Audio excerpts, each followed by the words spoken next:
Awakened, Conscious Conversations podcast to help you grow and discover who you are, to develop a deeper, more complete side of yourself via conscious talks, self-love, meditation, and by interviewing some of the most inspiring guests on the planet.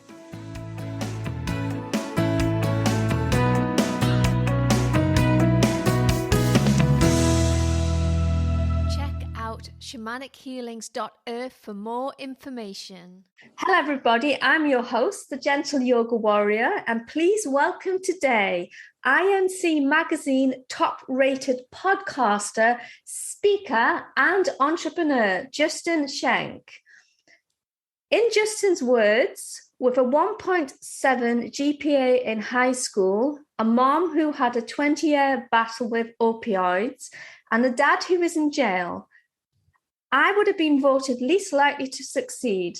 I've gone on to be one of the world's top podcasters, and I speak all over the country, run multiple successful businesses, and impact millions of lives. Justin puts his success down to focusing on the 4 pillars of life: business, wellness, relationships, and spirituality. And he's designed a method to overcome any limiting beliefs one might have. I'm super excited to learn from Justin today, and probably for selfish reasons as well as to serve my listeners, because I'm also a fellow podcaster.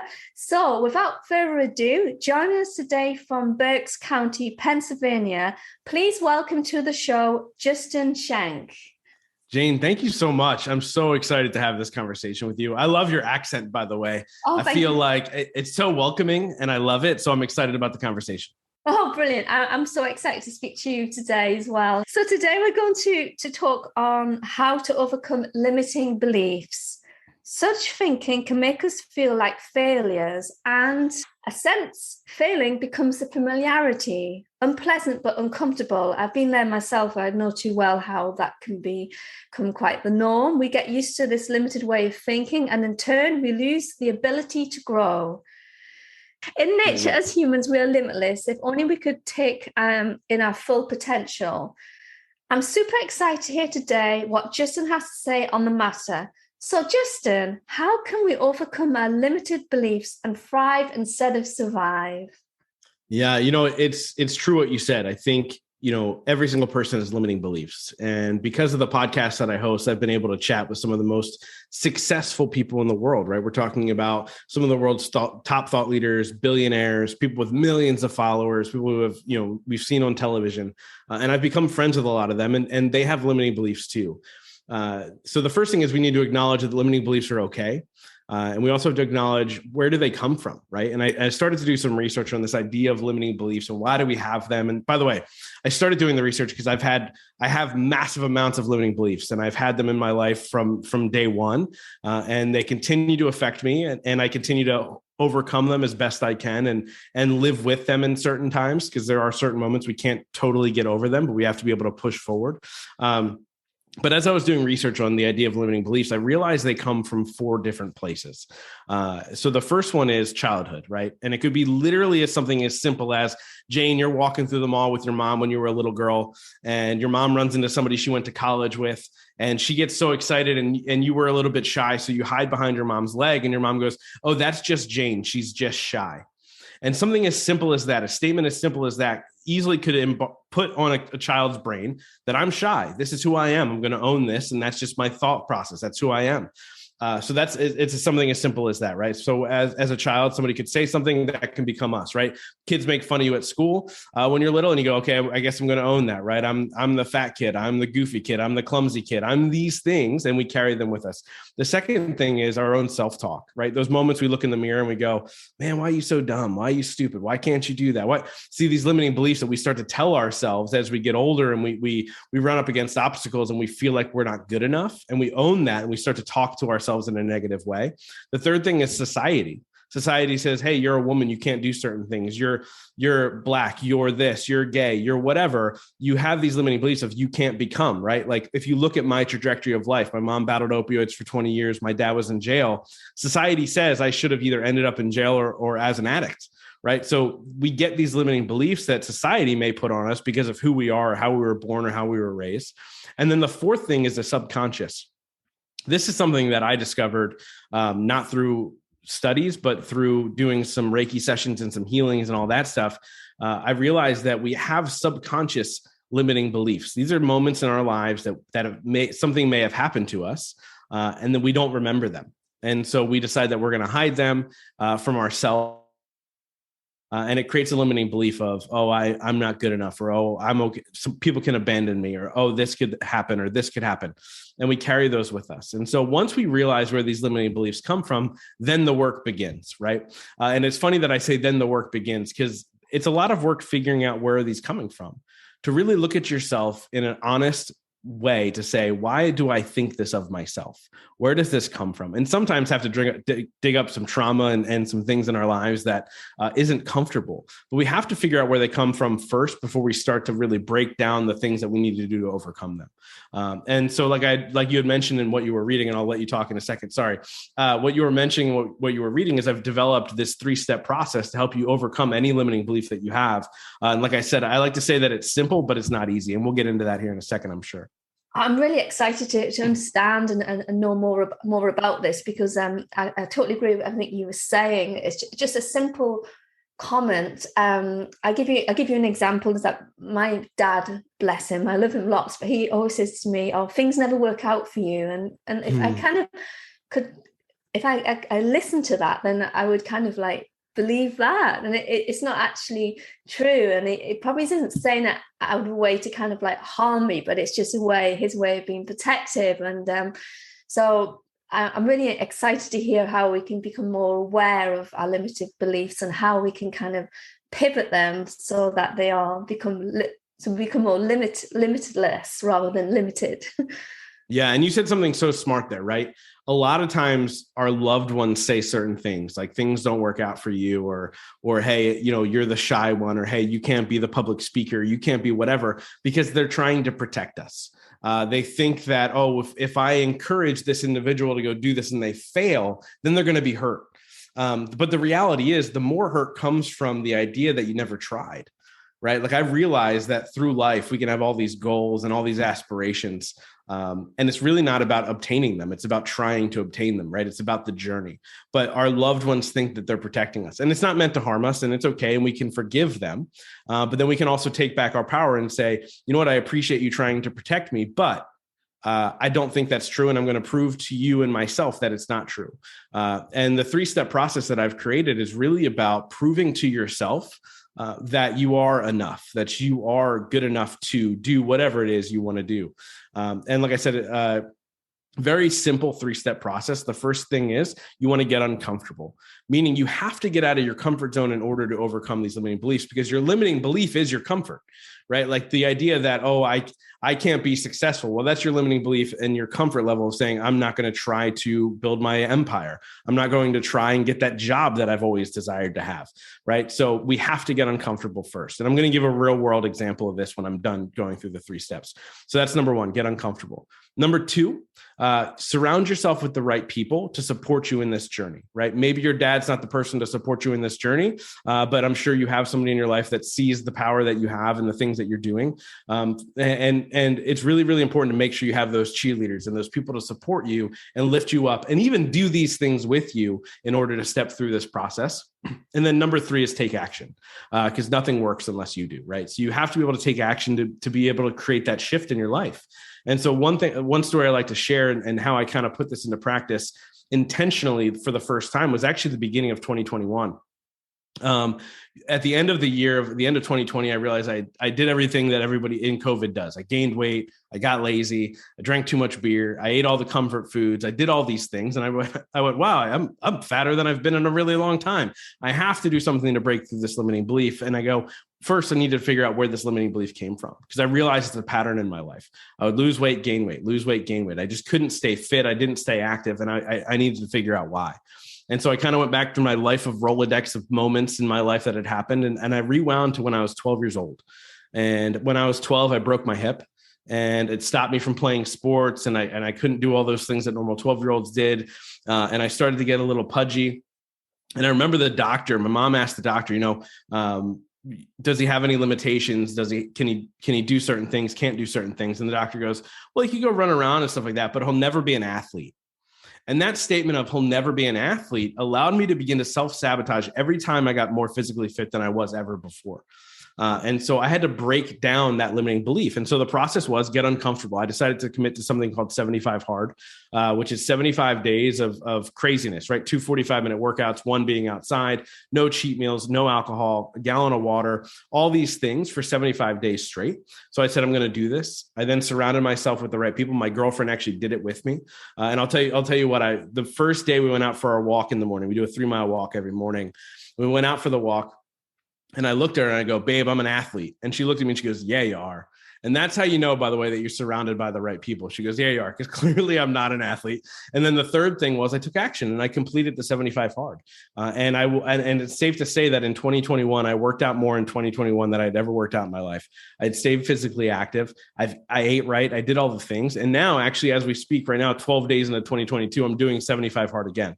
And so, it's just this crazy thing. In order to overcome these limiting beliefs, you have to do this 3-step process.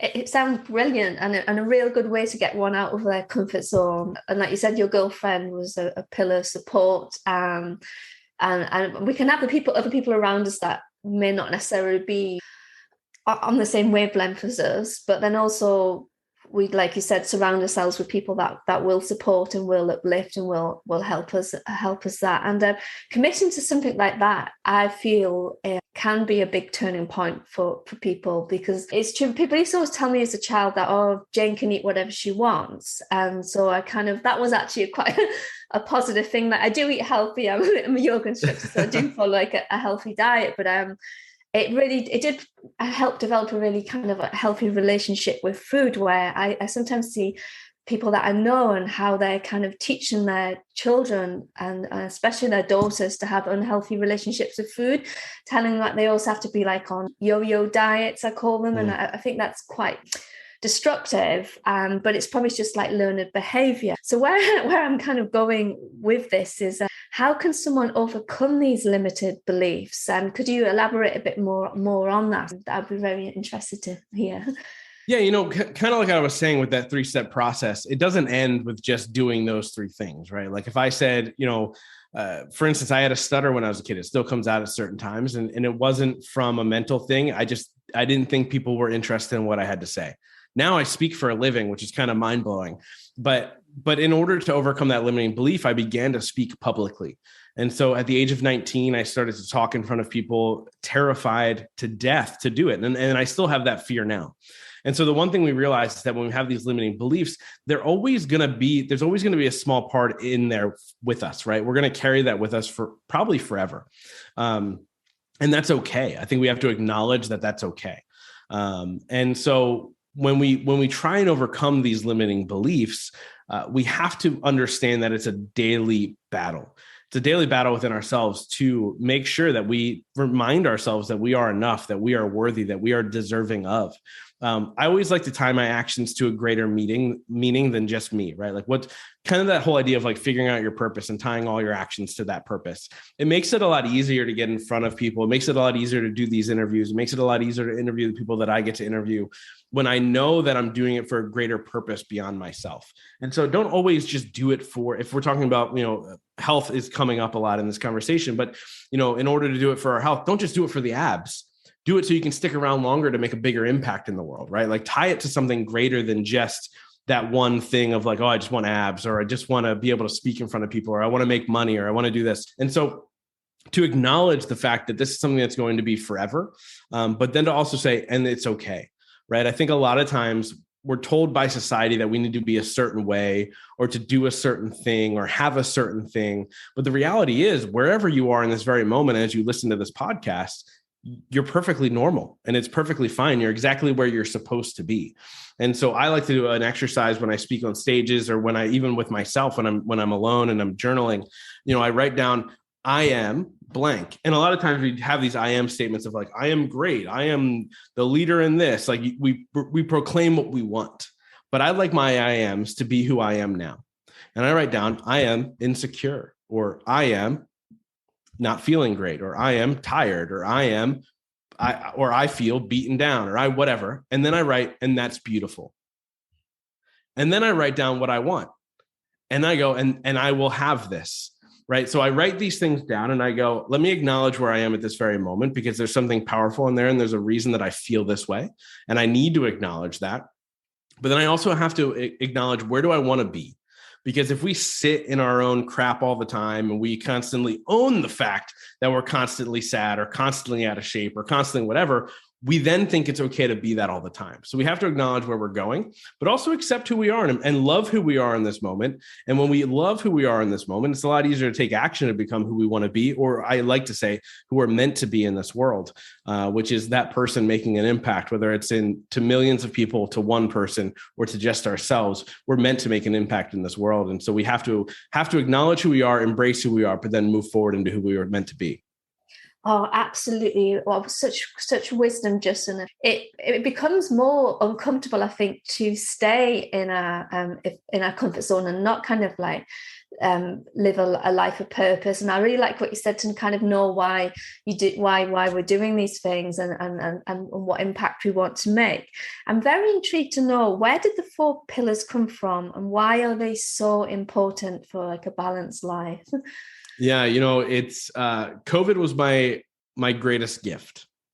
And I say that, actually, I just recovered from COVID, by the way. I got it in the beginning of the year with the rest of the world. But I mean COVID as, yeah, right, everybody. It's unreal. And so when COVID hit, it completely changed my business. And so as a speaker, as somebody who hosts my own live event, and everything, the world shut down, it allowed me to step back and take a deep breath, and allowed me to focus on, what am I doing? Like, what's the bigger picture here, other than running to the next thing and getting on the next stage and doing the next whatever. And so it allowed me to kind of slow down. And I started to kind of look back at the 400 plus conversations I've had on my podcast. And I go, what is growing in all aspects of your life? That was kind of the thing I would always say. The Growth Now movement's about growing in all aspects of your life. And I was like, that's pretty broad. Somehow people found it and listened, and it grew, but it was pretty broad. And I went back and I started to listen to some old episodes, and I started to break down the conversations that I had. And then I broke it down from the standpoint of, in the beginning of my podcast, I had the conversations that I needed for my life, whether it was about self-love, about improving relationships, about improving my health, about improving my spirituality, about all these things. And as I broke it down to realize that, I started focusing on certain aspects of my life. And when I made the slight improvements in these aspects, everything grew in my life. Everything got better. I was happier. I felt more fulfilled. I realized that the getting of the goal was not the important thing. It was today and enjoying this moment and enjoying this conversation that I'm having with you and whatever. And so as I kind of dissected the podcast, I realized that I only really focused on 4 topics. I mean, obviously we talk about everything on my show, but it was really about 4 topics: business, spirituality, wellness, and relationships. And I realized that the simple aspect of finding balance and constantly pouring into those 4 pillars, everything else seemed easy. Everything else seemed really, really easy to perform. It seemed easy to build strong relationships. It seemed easy to find wealth. Like, all these things happened organically because I poured into these 4 pillars instead of focusing on that one massive goal or that one massive thing. And I realized that just because society says you need something doesn't mean you actually need it, right? Like, we're drawn, especially in the world of social media, in the time of craziness and everybody showing their yachts and their Lamborghinis on social media. We think that that's what we need in order to be happy. And so really the Growth Now movement for me has been a journey of finding fulfillment. And it has now turned into me helping other high performers find fulfillment in their life by breaking down, what is it that you really want in life, and how can we focus on today in order to make sure that the future happens, but almost organically. And so I realized pouring into these 4 pillars has created that for me, and now for so many other people, whether it's them learning through the retreats that we host or me coaching them one-on-one, we've really been able to kind of unlock this great fulfillment in everybody's life, just focusing on these 4 pillars.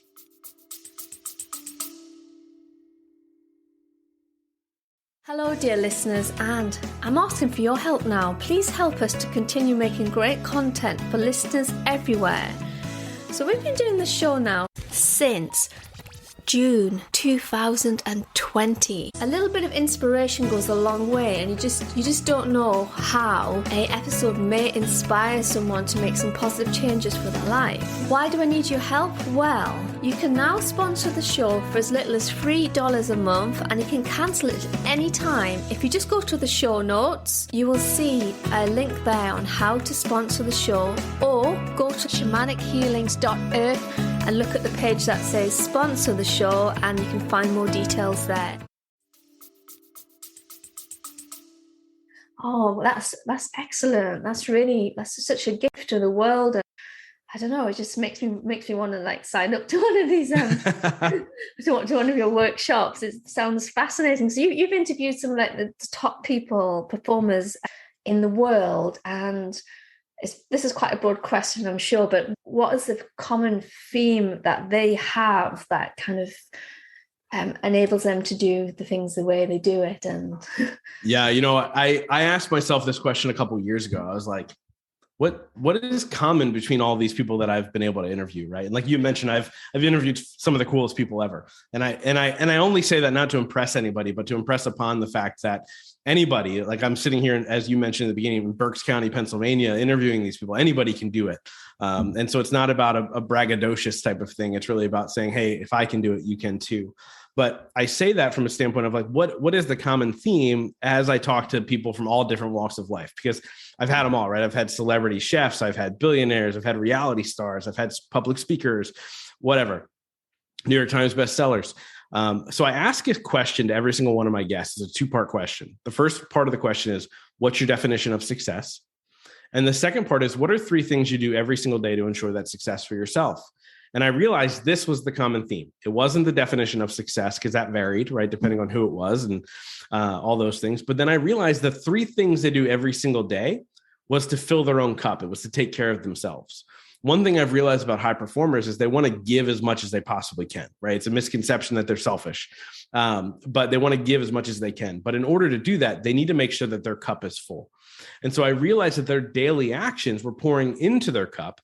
So whatever overflowed from their cup was for everybody else. When we don't take care of ourselves, then we can't take care of others. And I realized this a long time ago because I tried to pour from an empty cup constantly, because I thought I got my fill out of helping other people. But really it was about, I needed to help myself first. And then whatever, like I said, what it was in my cup was for me, and what overflowed is for everybody else. And so the common theme was they had daily practices to help fill their cup, right? Whether it be meditation or exercise, like moving their body or learning something new or doing these things. And so I started to instill into my life, I actually do 4 things every day without negotiation in order to fill my cup. And when I started to do that, everything else became really, really easy. It was like this weird idea of I was performing from a place of lack at first. And when I started to pour into my cup on a daily basis, everything else became easy. I felt super accomplished. The conversations I was having meant so much more. It was easy for me to say, how can I help you? And it was just like this crazy shift for me. And that was really about observing. It was a great question, because it was really about observing, what is the common denominator behind all these people who live a life that so many people desire to live? Amazing. And very, very, very insightful. I noticed you said that there's 4 things that you do every single day.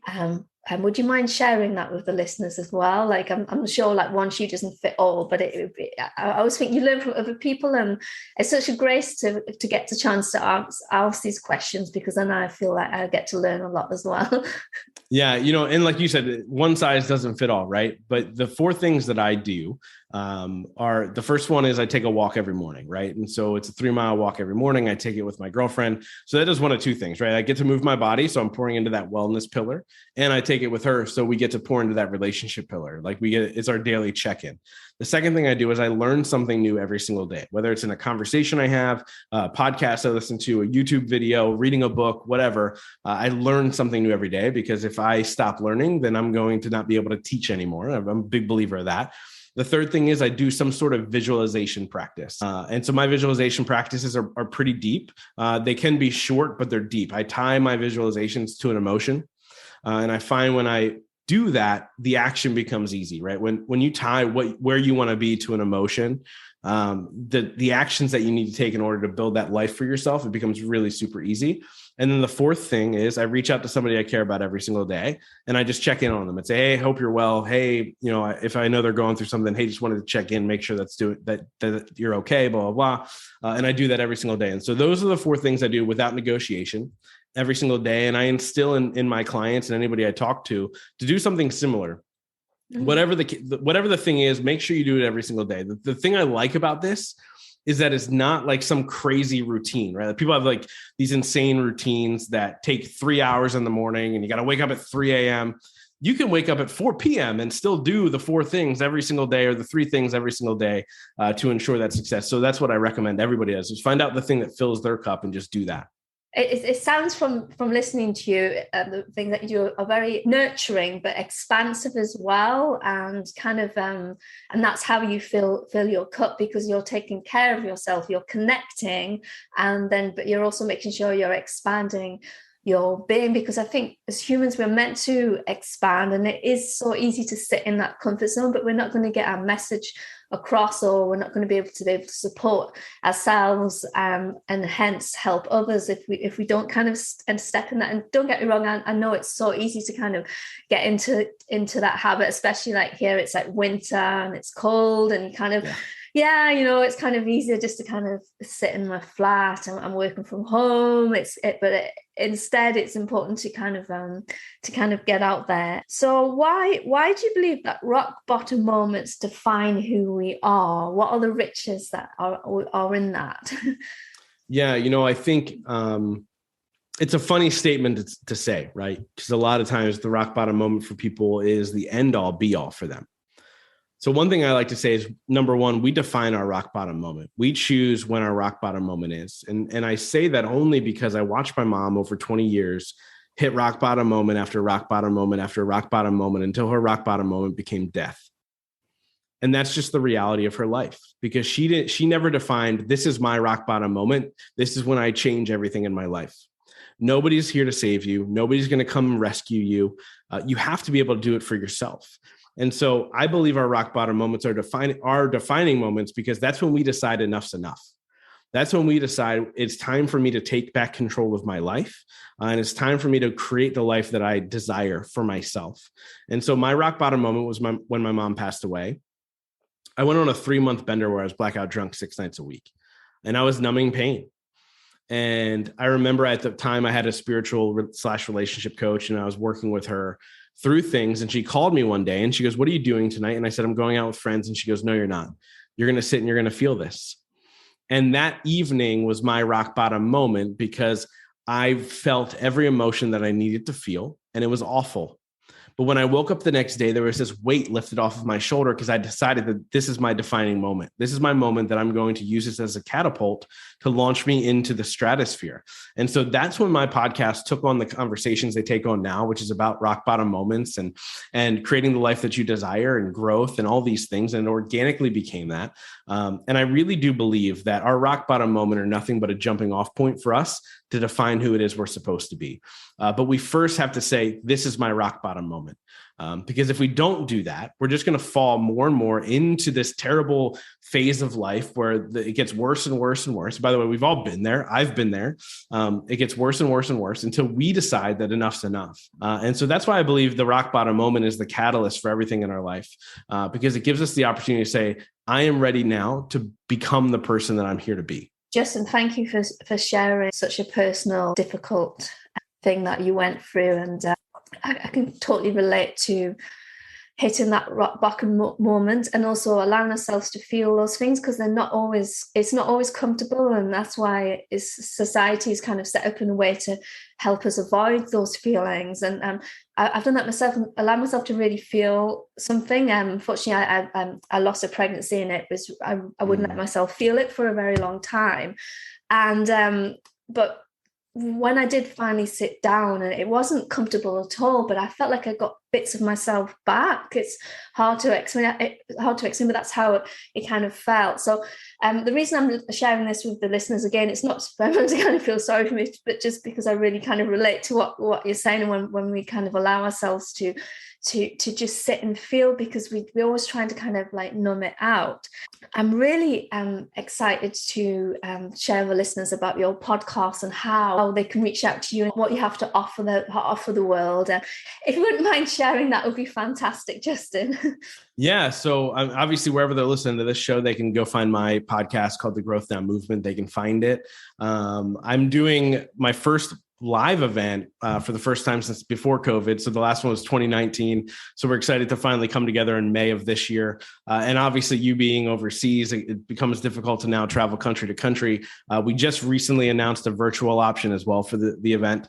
So you can get tickets at growthnowsummit.com. We have about 50 left for in-person, which is exciting. And then virtual, of course, that's the never-ending joy of tickets on the virtual side. We're unlimited at this point. I want to crash the system. That's the goal.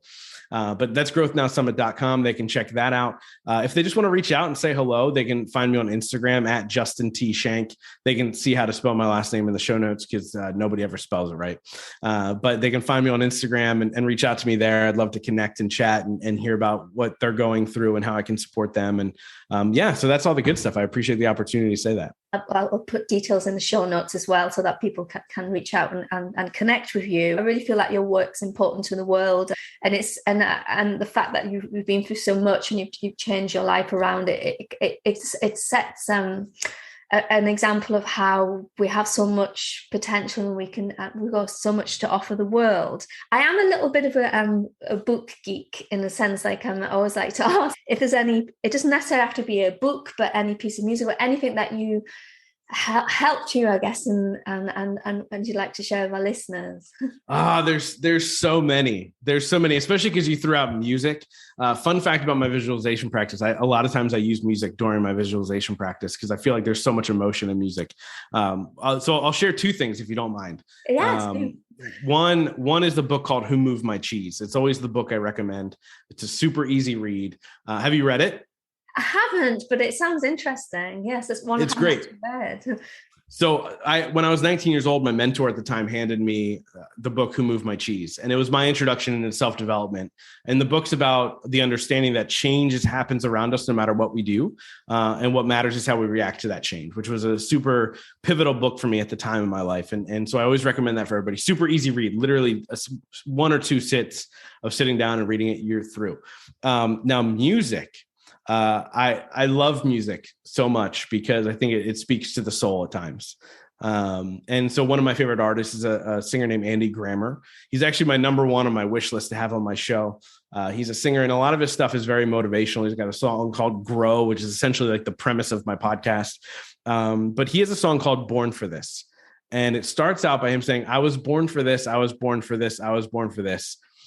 Say it till the doubt disappears. Right. And so the idea that we were all born for something so great, but it's those limiting beliefs that hold us back. And so if we can look ourselves in the mirror and continue to say, I was born for this, and we say it until that doubt disappears, that's when we can begin to really kind of step into our greatness. And so if you've never heard the song Born for This by Andy Grammer, highly, highly recommend.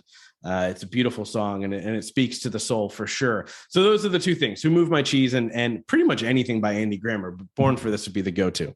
I've got to listen to his stuff, and then it sounds really uplifting and motivating. And I will also put a link to the book Who Moved My Cheese. I have an online bookstore on my website, so I'll make sure it's included. Is there anything else you would like to share? And I'm mindful I've kept you on this podcast for a while. It's been I could talk for ages, but is there anything else, Justin, you'd like to share with our listeners, or anything you feel you'd like to cover? Yeah, I think we covered so many great things.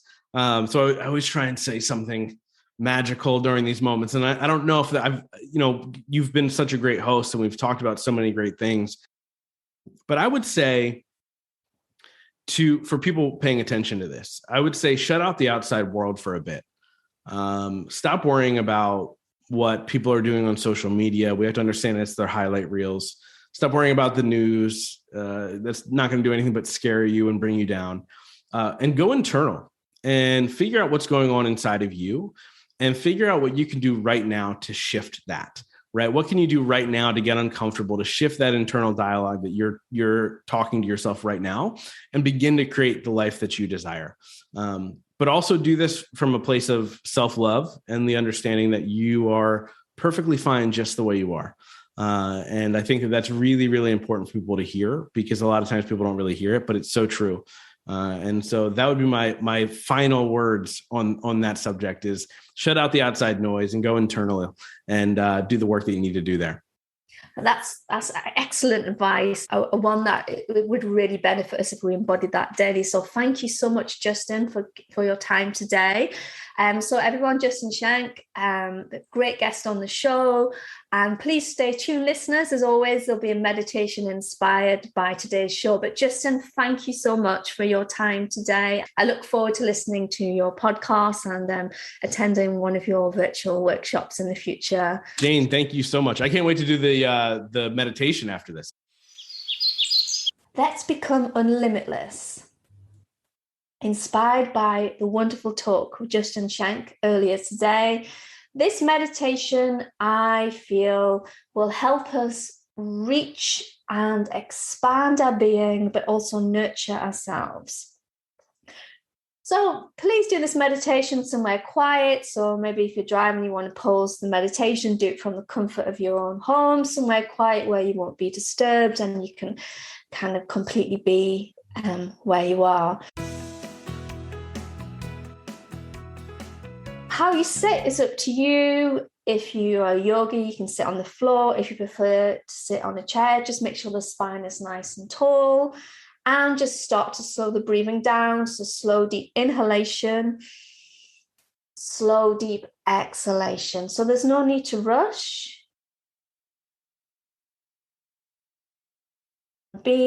Instead, just allow the breath. The breath is the greatest tool that you can have for connecting with the present moment. And so let's begin slow and calm. Fill the whole of the lung capacity in and out. And as you do so, can you picture in your head a positive feeling that you wish to evoke? One where you feel limitless. It might be the feeling of love, the feeling of joy, the feeling of accomplishment. And if you're in a place where that feels kind of a bit of a distant shore, you can start baby steps. So just start to feel like, maybe you love the feeling of a soft towel on your skin in the morning. You can start with kind of baby steps. This is your visualization, so I'm going to step out of the way. What does it smell like? What does it feel like? Does it have a taste?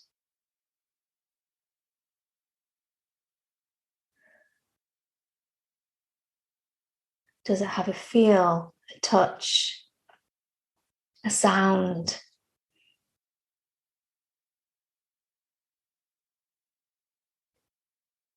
Can you allow yourself to just go there in the flow? Don't worry if you think you're perfect or not. Who cares? Just be, allow yourself to become free. Travel there, dear one, travel there and be. What positive feeling do you wish to evoke? Allow.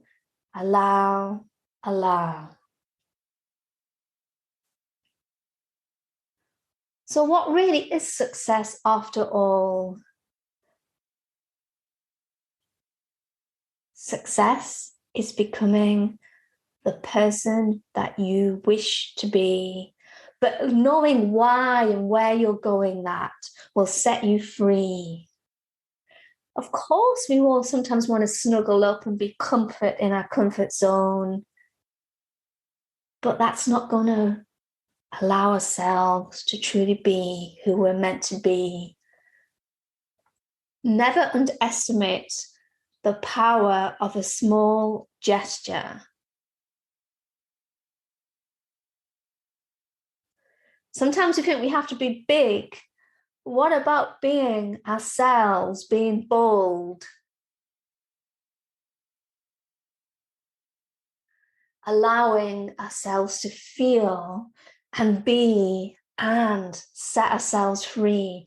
So as you sail along in that place where you wish to be, a place where you allow yourself to be truly free,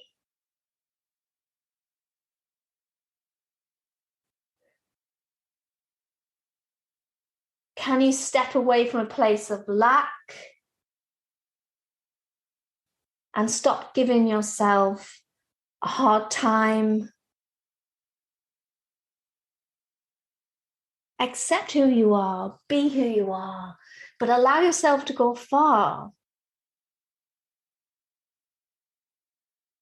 Have your eye on something, of course, but allow the journey to unfold. That is where the real riches are, in the journey. It warms the depths of my heart to know what an amazing human being you are. So just allow yourself to go with the flow, expand, nurture, step out of your comfort zone, but also know that you're not alone, supported with joy, supported with love. Whatever you believe in, you can look to the heavens above, you can look to philosophy, to books, whatever helps you. But know that labels that society and people put on us just aren't true.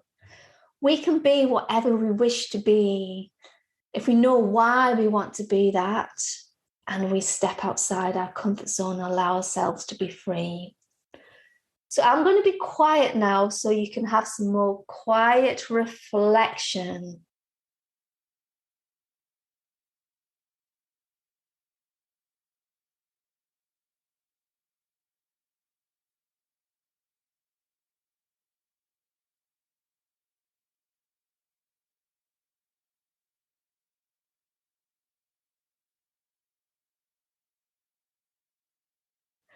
And if your mind starts to go off in the wrong direction, just come back to that feeling that you set in the beginning of this meditation and connect with the breath. So come back into the moment, come back into the room. Take some deep breaths, inhale, exhale. So thank you so much, dear listeners, for taking the time to listen and support our show today. And if you want any more information on what we have to offer, check out shamanichealings.earth for more information.